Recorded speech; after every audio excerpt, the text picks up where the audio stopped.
Hello, my name is Rusty Capps. I'm the president and one of the founding partners of Counterterrorism Counterintelligence Training Partners, LLC. In this video, I'll be talking with you about our company, about our instructors, and I'll give you a condensed overview of one of our 4-hour training modules to help you understand what our training looks like. First, about our company. Counterterrorism Counterintelligence Training Partners is a service-disabled, veteran-owned small business. Since 2009, our CTCI instructors have trained thousands of U.S. intelligence community, military, and law enforcement professionals in a wide range of both strategic and tactical counterterrorism and intelligence topics. Initially, our more than 40 off-the-shelf modules were delivered exclusively in person to our public and private sector customers. After the arrival of COVID, however, we began delivering those same classes on the internet. Next, I'd like to talk to you about our instructors.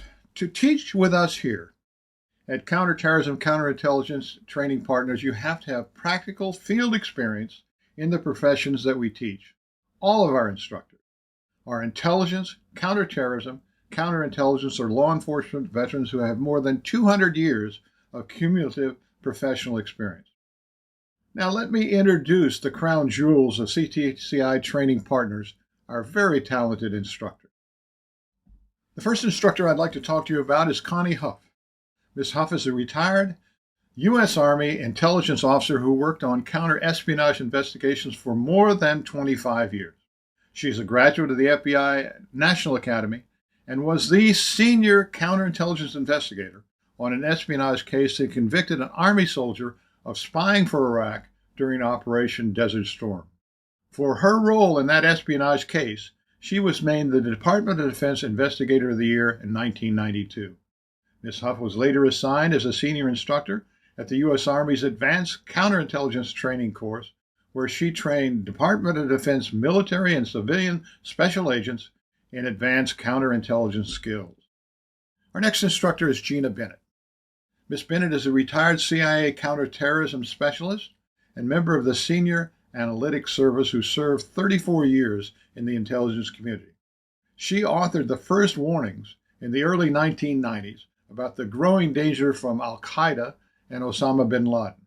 Ms. Bennett is currently an adjunct professor at Georgetown University's Center for Security Studies and the director of a summer program on intelligence and national security at Georgetown.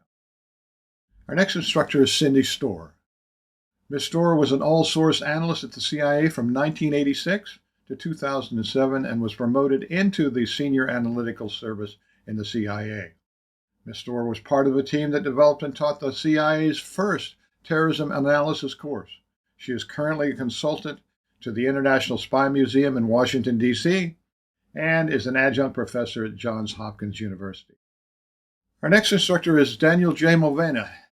Mr. Mulvaney is a retired senior officer in the security service of the Royal Canadian Mounted Police who worked several major espionage cases against intelligence officers from the KGB and Eastern European intelligence services. After his retirement from the RCMP, Mr. Mulvaney was the chief of corporate security for 2 Global 500 international oil companies. For the next 18 years, he managed a diverse multinational staff of security managers, investigators, analysts, and technical specialists who provided security and operational support to employees and senior managers who worked and traveled in high-risk international environments. And I am the last of our instructors. From 1965 to 1974, I was an infantry officer. I served in Germany, Korea, and a tour in combat in Vietnam. In 1995, I retired from the FBI as a supervisory special agent after 21 years of service. During that time, I worked a variety of major criminal counterintelligence and counterterrorism investigations. In 1984, I managed the Anti-Terrorist Operations Center for the Los Angeles Olympic Games. I currently teach our counterterrorism and intelligence modules to professionals at a major U.S. intelligence community agency and am a lecturer at Georgetown University in a summer program on intelligence and national security. And now, it's time to give you a first-hand look, as I promised earlier, at our innovative training.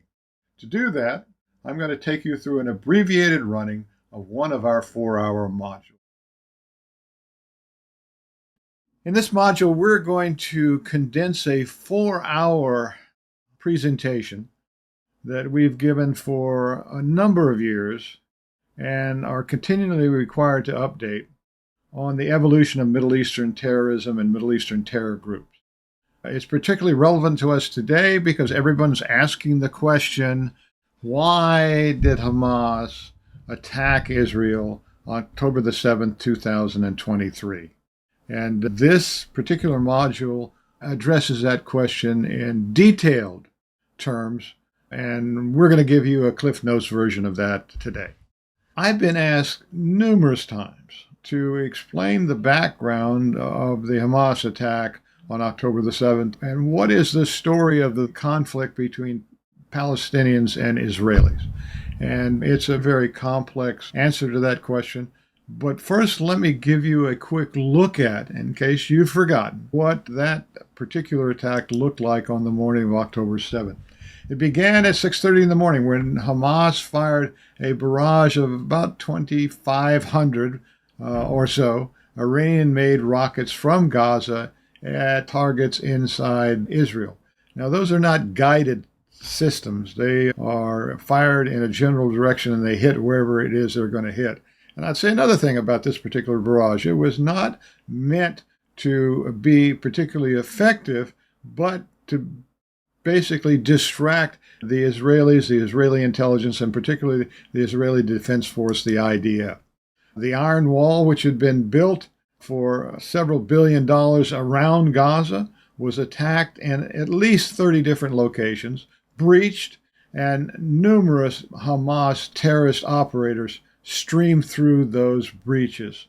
I have 1,500 here. The number has been upgraded to close to 3,000, and they went around it, they went through it, they went under it in paragliders, boats, motorcycles, bicycles, and some of them on foot. They attacked whatever was in their way.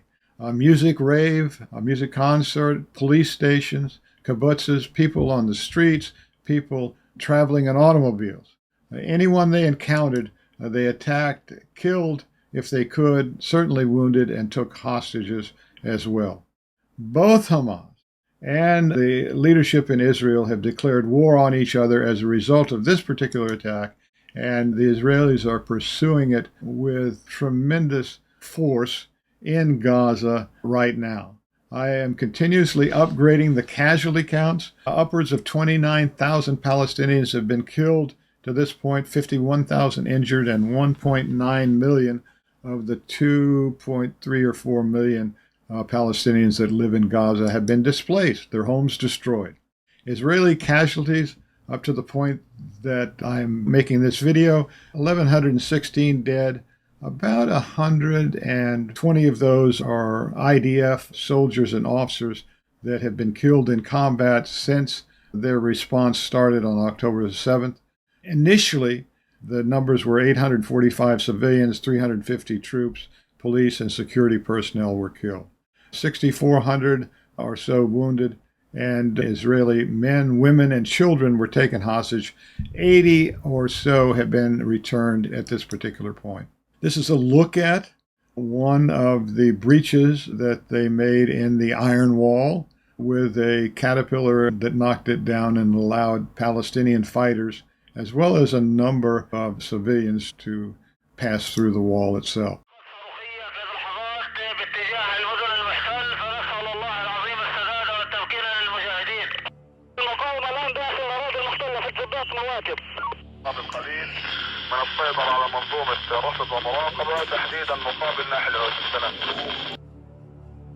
On the morning of October 7th, more than 1,000 fighters from Hamas broke through the 20-foot-high barrier that has long separated Israel from Gaza's civilians and the militants of Hamas.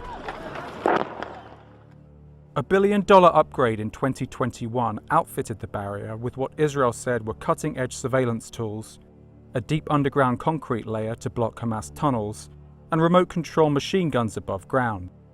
Israeli officials hailed the new wall. ומציבים קיר ברזל, בטון וסנסורים בינו לבין תושבי הדרום.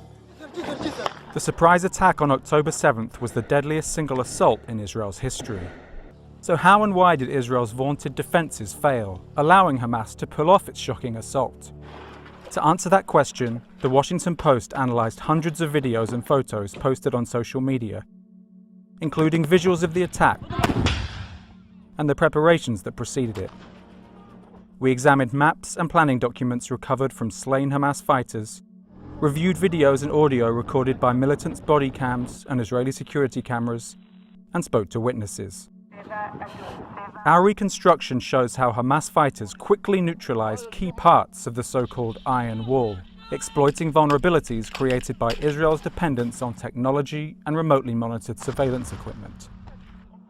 Videos of militants training to attack mock-ups of Israeli compounds had been posted to social media months earlier and were visible to all. We took the visual evidence from October 7th and mapped it across southern Israel and inside the Gaza Strip. We used the position of the sun to estimate when key events occurred.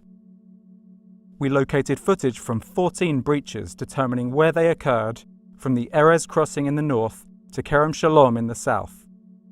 Israel says there were around 30 breaches in all. As fighters make their way to the fence, Hamas begins firing a barrage of rockets at targets across the barrier around 6:30 a.m. Israeli officials say more than 3,000 rockets were fired in total and were likely intended to distract their troops. Israelis are observing a week-long religious holiday. The country's military has recently been shifting troops to the West Bank amid growing unrest. After the initial rocket barrage, Hamas soon transitions to the next stage of the operation: sever the connections that link Israel's surveillance and security system. Inside the group, it is known as the Blinding Plan. Hamas videos capture attacks on at least 7 critical surveillance and weapons towers along the fence. How did Hamas know where to hit? Analysts said Hamas may have spent years collecting intelligence about Israel's defenses. The militants used drones to gather data and elicited information from Gazan day laborers who had permits to enter Israel for work. In this video from the day, an unmanned drone drops an explosive on one near Kibbutz Be'eri.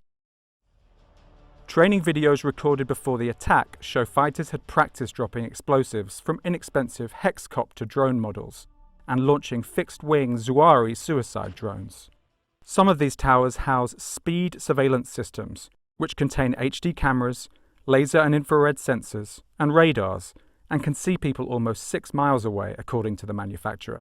Each unit costs hundreds of thousands of dollars. In addition to taking out surveillance towers, Hamas launches attacks on multiple Sentry Tech towers topped with Samson weapons stations, which feature machine guns and sensors. The towers are positioned every few hundred yards along the barrier. Once the sensors send intruder alerts, IDF personnel can fire the 50 caliber machine guns at targets by remote control. Israeli forces have used the towers to kill people it said were Hamas terrorists in past incidents. But on October 7th, Hamas dropped incendiary explosives from drones, fired rocket-propelled grenades, and unleashed sniper fire at the towers, videos show. This tower, located beside a reservoir at the fence near Kfar Aza, was attacked twice by Hamas drones. Improvised incendiary explosive devices with fuses were dropped on its camera and beneath its weapon system. Video released by Israel shows that in at least one instance, observation soldiers were able to use a weapons tower to disrupt a dozen or so Hamas fighters approaching the fence near Kisufim. All right, so that's what we're dealing with today in the Middle East and for the foreseeable future. But what's a historical background that relates to this sort of animus between Muslims and Israelis, between Palestinians and Israelis in that part of the world? The bottom line is there are no simple answers. This conflict has been going on for more than a century, and we'll look at some of the answers to the questions cited by experts as we move through our presentation today. Very complex. The situation is continuing to evolve. It's, in one sense, a crisis among the collective Arab memory of an earlier golden age of empire and their extreme anger in the fact that it has virtually disappeared from the world. It was a big deal at one point, from southern France on through major portions of India. The Arab empire of the 7th and 8th century controlled a wide swath of the civilized world. It was only in battles in southern France and in and around Vienna, Austria, that they were in fact turned back, and Europe in its entirety did not fall. Other things, though, are part of the problem as well. There's been a long legacy of colonialism in that part of the world. We'll look at what happened in World War I in just a moment. Lots of broken promises, and geography itself has an impact on making that part of the world very significant to the rest of the world. The Suez Canal, for instance, is constructed and makes passage around all of Africa no longer necessary. Geology that finds oil in that region has created a wide disparity between the wealthy and the very poor, and not a lot of people in the middle. So oil is, again, another one of the answers to the problem itself. Beyond that, there have been numerous battlefield victories by the Israelis against combined Arab armies that vastly outnumbered them. There's been 2 confrontations with Iraq, with Saddam Hussein. There's been a war against ISIS, the destruction of ISIS's caliphate that controlled major portions of Syria and Iraq. Then there's Hamas today, and its defeat is almost assured, and that will have an impact as well on the animus between the various parties in that troubled region of the world. All right, so let's look at the history of the Israeli-Palestinian conflict. 100 years of tolerance, hate, conflict, war, and terror are as good as any way to describe it. I would recommend you look at a course done by the Great Courses on the United States and Middle Eastern history, 1914 to 1911, because that'll help you understand some of the things that we're going to talk about in the next few minutes. These are a number of events that in the 4-hour course we spend some time on that relate to the central question, and that's the evolution of terrorism and terrorist groups in the Middle East. Starting with, these are major events, the attack on the Munich Olympics in 1972 by Black September, a PLO offshoot organization which changed the face of how we do security at major events in the world. Before 1972, there were no SWAT teams. There was no Delta Force. There was no GSG-9. There was no hostage negotiation. There were no police snipers. All of that is an outgrowth of the lessons learned from the Munich Olympics in 1972. 2 events in 1979 that are hugely important: the power takeover, deposing of the Shah of Iran and the takeover by Ayatollah Khomeini, and then later in 79, the Soviet invasion of Afghanistan, and 10 years following that, 1989, their defeat and withdrawal. Both of those I'll talk a little bit about in this shortened module. October 1993, the Black Hawk Down incident in Mogadishu. September the 11th, 2001, don't have to say any more about 9/11 than just mention it to you. October the 2nd, the U.S. invasion of Afghanistan and the 20-plus year occupation of that country, trying to win the hearts and minds and do some nation building that ended with a tremendous defeat of the coalition forces, not on the battlefield, but in their inability to prevent the resurgence of the Taliban. The 20 March invasion of Iraq, using erroneous intelligence that Saddam Hussein had weapons of mass destruction, which he never did, as a justification for that very bad decision. The Arab Spring, which lasted about 2 years and started in 2010, and then finally this most recent October 7th attack by Hamas.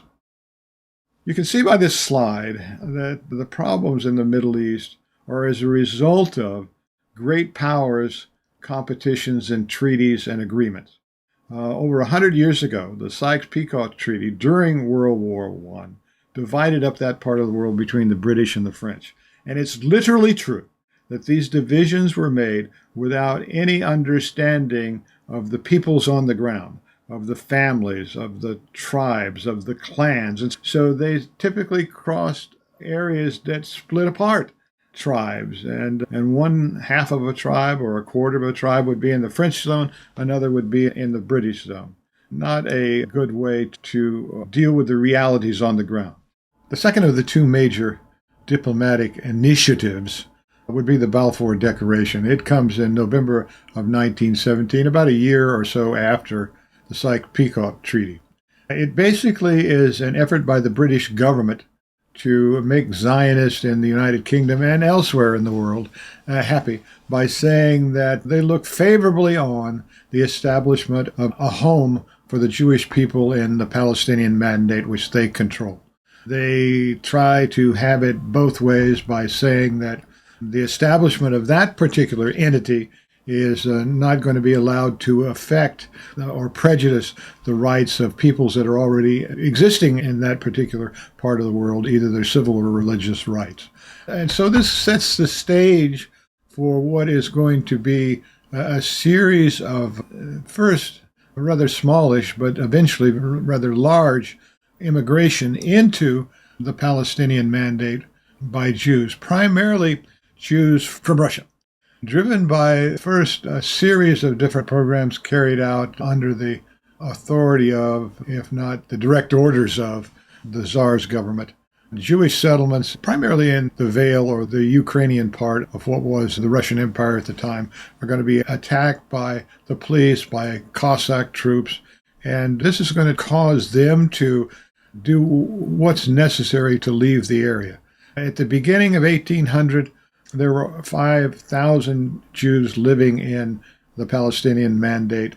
By 1880, there were 25,000. The number didn't grow that much in the 80 years, but it's about to grow an awful lot.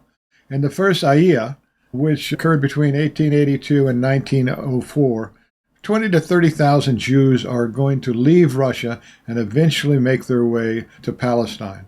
Most of them are going to die. They didn't get access to very good land, and there was disease, the work was harsh and hard, and so most of them are not going to survive. The second Aliyah was by far the biggest one, from 1904 to 1914 to the beginning of World War I, when that's going to stop. And in this particular massive exodus from Russia, there's going to be about 2.5 million Jews leaving. Most of them are going to come to the United States, but between 20 and 40,000 are going to make their way to Palestine.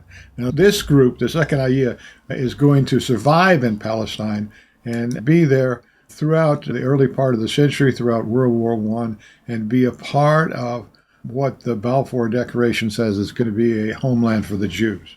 By 1920, only 10% of the population is Jewish, 90% Palestinian. That number jumps up dramatically to 31% by 1936, and the Arabs don't like it at all, and they revolt. The revolt in Palestine causes a second look at the British position. This is called the White Paper of 1939, and it says basically three things. One, we're going to reduce Jewish immigration. Eventually, we're going to stop it completely, and we're going to reduce land sales to the Zionists inside the Palestinian Mandate. All of this to placate the Arab population. All of this is right before the beginning of World War II and right in the middle of the Holocaust that the Germans were perpetrating on Jews in first Germany, but then in the occupied areas that they annexed: Austria, the Sudetenland, Czechoslovakia, and finally Poland. If you look at the population from earliest biblical times, when the Jews and King David and King Solomon's kingdoms existed, the Jewish population in Palestine was dramatically reduced. That's all about to change. The numbers in 1939, about a third of it is Jewish and 2/3 of it is Palestinian or Arab. World War II is over. The British are being ravaged by movements on the part of Jewish terror groups to get them to agree to a Jewish nation in Palestine. They're being attacked inside the Palestinian Mandate as well as other parts of the Middle East and the Mediterranean. The British basically have run out of money as a result of World War II. Their empire is in a state of tremendous downsizing, and they throw up their hands and say to the United States, "Here, you figure it out. We can't deal with this any longer." The UN looks at it, studies it, comes up with a plan to divide Palestine into two states. The Palestinians are given about 43% of the best land in Palestine. and I'll show you that on a slide. And 57% of the more marginal to really desert land in the Negev are given to the Zionists. The Palestinians do not agree. They reject the plan completely. They say that even though we got the best lands, we've got many more people. We should have the whole thing. And this particular plan is going to cause the relocation of massive numbers of people from that land you're given to the Jews and from the land that you're giving to other parts of the country, much like the British decision to leave India and create a Pakistan and India, allowing the Muslims to set up government in Pakistan and the Hindus in India. Tremendous relocations of the population are going to occur. This is the UN partition plan. You can see the two sides are given portions of the country, and the plan itself was based upon populations at the time where the vast majority of the Jewish and the Palestinian settlements were located. And you can see that as a two-state plan, it's a pretty cut-up map. And again, notice that the largest part of the land given to the Zionists is the Negev Desert, which holds little possibility for agriculture and for many other things as well. The state of Israel is born pretty closely after that. The Zionists in Palestine declare on May the 14th the state of Israel. 11 minutes after they declare their independence, President Truman of the United States recognized them.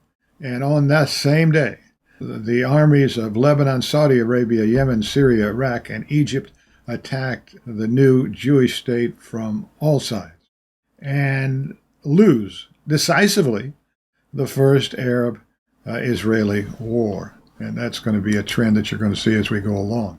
As a result of that war, the state that they were originally given expands dramatically, and it becomes much less of a cut-up of various parts of the Palestinian mandate. You can see, much like the situation that exists on the ground today, the Gaza Strip and the West Bank of the Jordan River, the so-called West Bank, are the only things that are left to the Palestinians after the first Arab-Israeli war, which I remind you again, they started.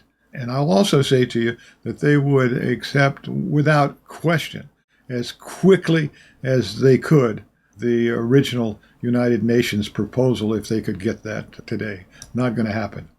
The second major conflict between the neighboring armies on Israel's borders occurs in June of 1967. The 6 Days War was over almost before it started because the Israelis preemptively hit the air forces of Syria, Jordan, and Egypt and had total air superiority for the entire 6 days.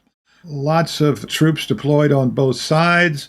The reality is that Israel is outnumbered about 2.5 to 1, but they've got interior lines of communications, can move their troops around much quicker than the Arab armies.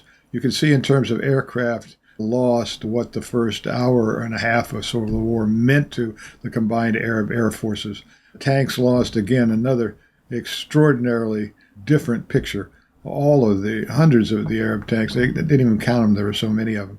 And then dead. I think KIA, killed in action, is a good way to look at the numbers. Israel 987, Egypt 15,000, Jordan 696, Syria 2,500.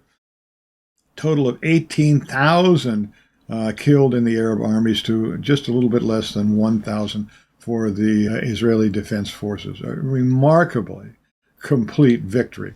This will give you a sense of, after the 6 Day War, what kind of control Israel has. Basically, all of the Sinai, which will be negotiated and given back to Egypt, and the rest of the country belongs to them. There is a West Bank and there is Gaza, but they are controlling the populations there. And most important for them, for the first time since biblical times, they control Jerusalem, the capital of ancient Israel, and eventually, as it is today, the capital of the state of Israel. A couple of events that I've mentioned to you that are incredibly important because of their impact to us today. Terrorism is not the same following the coming to power of Ayatollah Khomeini and his Islamic government in Iran. Not just Iranian terrorists actions and asymmetric activities against us and the rest of the world. But also they began to train up surrogates who have been successful in attacking the U.S. targets. The Carter administration refused to support the Shah. His government fell, and you now have an Islamic Republic of Iran. And very shortly after that, November of 1979, they attack, take over, and take hostage 52 Americans who are diplomats in our embassy in Tehran and keep them for the next 444 days. The second event, same year, is the invasion of Afghanistan by Soviet troops to put a government in power that they wanted to be more favorable to them and act as a buffer to any sort of attacks from that direction toward the Soviet Union. And more importantly, the defeat and withdrawal 10 years later, which says to the Muslim world, and the rest of the world as well, that a superpower can be defeated by Muslims. A huge, emboldening event for Muslims around the world. The Party of God, Hezbollah, who is in power today, comes to power in 1982 following an Israeli invasion of Lebanon. It is made up of Shia, the same smaller religious sect within Islam that is in power in Iran. They have become proxies of Iran and follow Khomeini's ideology of hatred toward the West. The goals of Hezbollah are, first of all, like Hamas, although I hasten to add here that Hezbollah is a Shia sect within Islam, and Hamas is from the larger, much larger majority Sunni sect inside Islam. And generally they don't like each other very much, but when it comes to Israel, they are more than willing to work together. Anyway, eradication of Israel and Western colonialism in the Middle East, but Israel is the big goal. Bring to justice the phalangists that attacked and massacred so many Palestinians during the 1982 war in Lebanon, and to establish an Islamic government in Lebanon like Iran, which they're well on their way to doing. Before 9/11, Hezbollah had killed more Americans than any other terrorist group in the world. They were a significant threat to us, and only have been overshadowed by Al-Qaeda and the attacks that occurred on September 11, 2001, that killed a little bit over 3,000 Americans. That is another one of the major events that we want to look at that impacts how people around the world, particularly in the Middle East, see terrorism and the conflicts between the West and the United States and Muslims in the Middle East. Fourth event is the U.S. invasion, along with a coalition force of Afghanistan and the 20-year occupation. When you look at this, it gives Osama bin Laden the opportunity to say, I told you so. These crusaders are against Muslims, and here they are attacking yet another Muslim country. And the 20-year occupation that followed, with an expenditure of tremendous levels of human resources and time and effort and money, with no positive result. In the end, after almost 20 years, the U.S. withdrew from Afghanistan in August of 2021, and the Taliban came back into control. The fifth event that affects terrorism today is the invasion of Iraq that should never have happened. One of the biggest, in my view, the biggest mistake the United States has made in the last 100 years, and that's the invasion of Iraq based upon this idea that somehow Saddam Hussein was connected to the attacks on 9/11, and more importantly, he had weapons of mass destruction. There was cooked intelligence that said weapons of mass destruction existed in Iraq. And once we raided the place, attacked the place, and carried out significant investigations, we found none.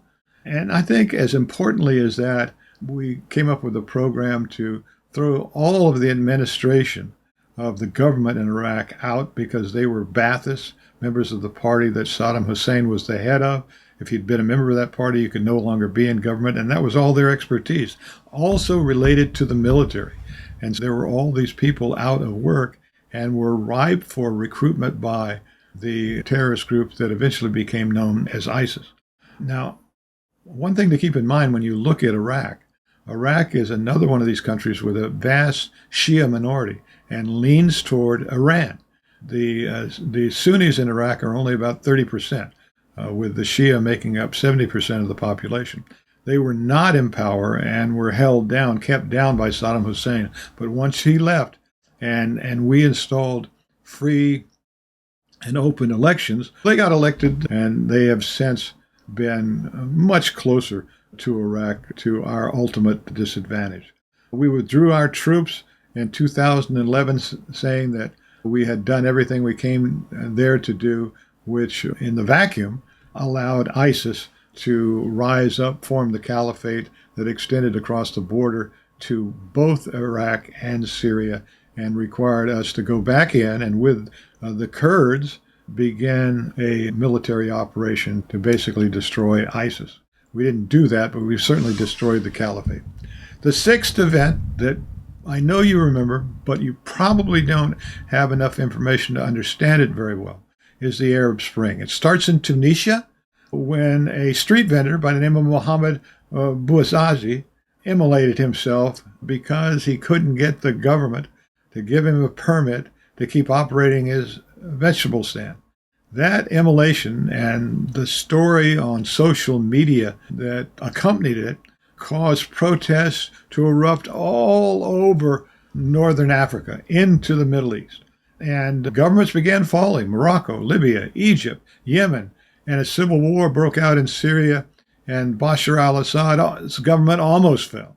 In the beginning of the Arab Spring, the terrorist groups, Al-Qaeda and ISIS and the others in the area, were not prepared, just like the rest of the world was unprepared, and did not quickly take advantage of opportunities for them.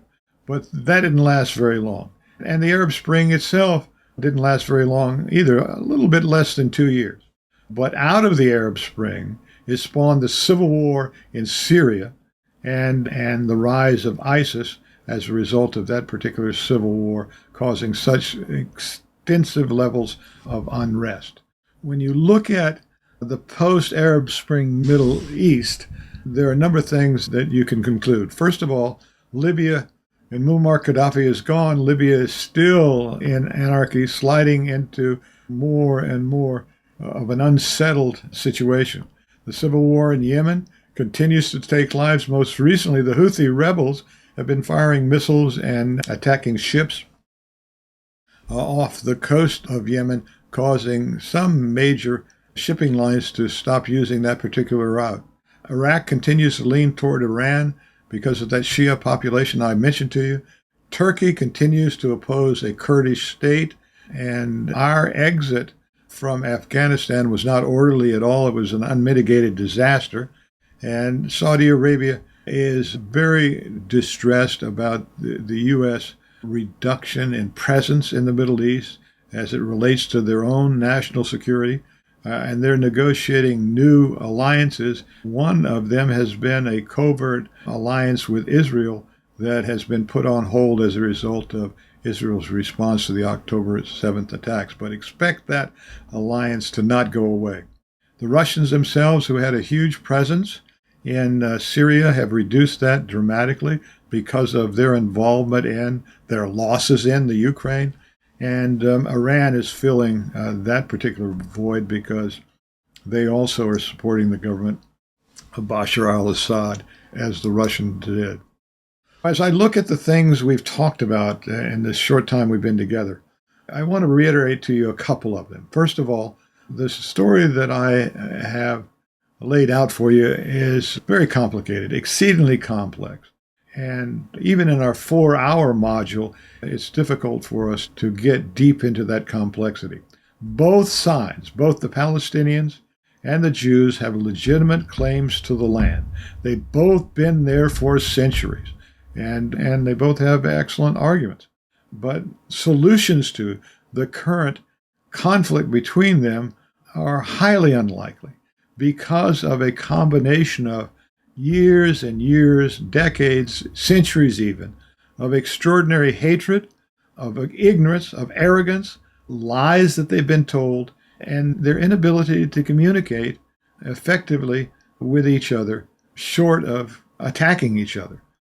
After this current war with Hamas is over, what do I see in the future? First thing I think I would say is Israel's probably going to turn north and attack Hezbollah and create a buffer zone because they're tired of being rocketed. And when they finish with Hamas, I would think that Hezbollah is going to be the next one on their list. As far as Iran is concerned, then they've got a decision to make. Do they want to help their surrogate or not? And one of the things they're worried about, just like Hezbollah is worried about, is the Israeli military. Neither one of them, Hezbollah or Iran, would like things to escalate, but I think they're going to.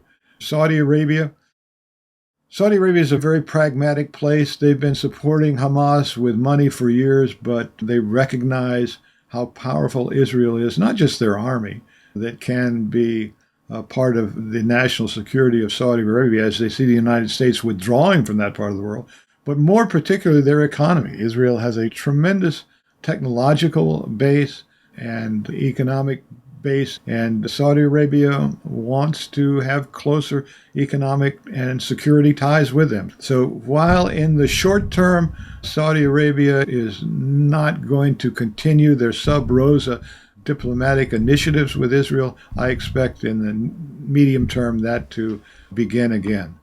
Business, same thing. Short-term business and tourism is taking a huge hit, but in the medium term, because all of the nations in that part of the world are very pragmatic about their understanding that the economic considerations outweigh religious arguments, they're going to want the things to get back to normal economically and business-wise as quickly as possible. The smaller terrorist entities, not so much. Hezbollah is not nearly as concerned with what's going on in the Gaza Strip right now as Hamas would like them to be.